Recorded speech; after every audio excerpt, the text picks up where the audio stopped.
Vellarmala government higher secondary സ്കൂളിലെ 33 വിദ്യാർത്ഥികളുടെ ജീവനാണ് ഉരുൾ ദുരന്തം കവർന്നത്. അതിൽ 7 പേർ 10ാം ക്ലാസ് വിദ്യാർത്ഥികളായിരുന്നു. തൊട്ടടുത്തിരുന്ന് തങ്ങളോടൊപ്പം പഠിച്ചവർ. അവർ കൂടെയില്ലെന്നതിൻ്റെ വേദന ഉള്ളിലൊതുക്കിയാണ് കുട്ടികൾ പരീക്ഷ എഴുതിയത്. പ്രകൃതി തോൽപ്പിക്കാൻ ശ്രമിച്ചാലും തോൽക്കില്ലെന്ന വാശിയും ഇച്ഛാശക്തിയുമാണ് സ്കൂളിലെ വിദ്യാർത്ഥികൾ പ്രകടിപ്പിച്ചത്. 2018 മുതൽ തുടർച്ചയായി 100% വിജയം വരിച്ച സ്കൂളിൻ്റെ ചരിത്രം ആവർത്തിക്കപ്പെടുക കൂടിയായിരുന്നു പരീക്ഷ എഴുതിയ 55 വിദ്യാർത്ഥികളുടെ വിജയം.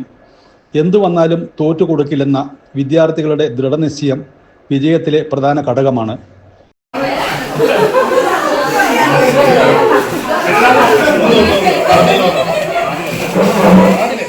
ഒപ്പം തന്നെ രാവിലെ 7:30 മുതൽ രാത്രി 9 മണി വരെ കുട്ടികൾക്ക് കോച്ചിങ് നൽകാൻ തയ്യാറായ അധ്യാപകരുടെ സമർപ്പണ മനോഭാവവും ഈ തിളക്കമാർന്ന വിജയത്തിന് പിന്നിലുണ്ടെന്ന് പ്രധാന അധ്യാപകൻ ദിലീപ് കുമാർ പറഞ്ഞു.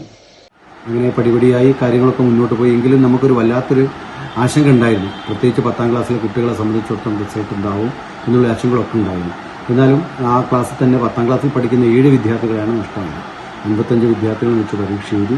ആ പരീക്ഷയിൽ ആ കുട്ടികൾക്ക് ആത്മവിശ്വാസം നൽകുന്ന വിധത്തിലുള്ള എല്ലാ പ്രവർത്തനങ്ങളും നടത്തി.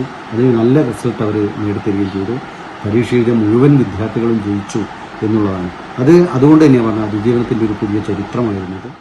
പ്രതിസന്ധികളിൽ നിന്ന് ഊർജം സംഭരിച്ച് മുന്നേറാൻ വെള്ളാർമല സ്കൂളിലെ 10ാം ക്ലാസ് വിദ്യാർത്ഥികൾ കാണിച്ച ആത്മധൈര്യം സ്കൂളിൻ്റെ ചരിത്രത്തിൽ രേഖപ്പെടുത്തേണ്ട ഒന്നാണെന്ന് വിലയിരുത്തപ്പെടുന്നു. CK Chandran, Wayanad vision, Meppadi.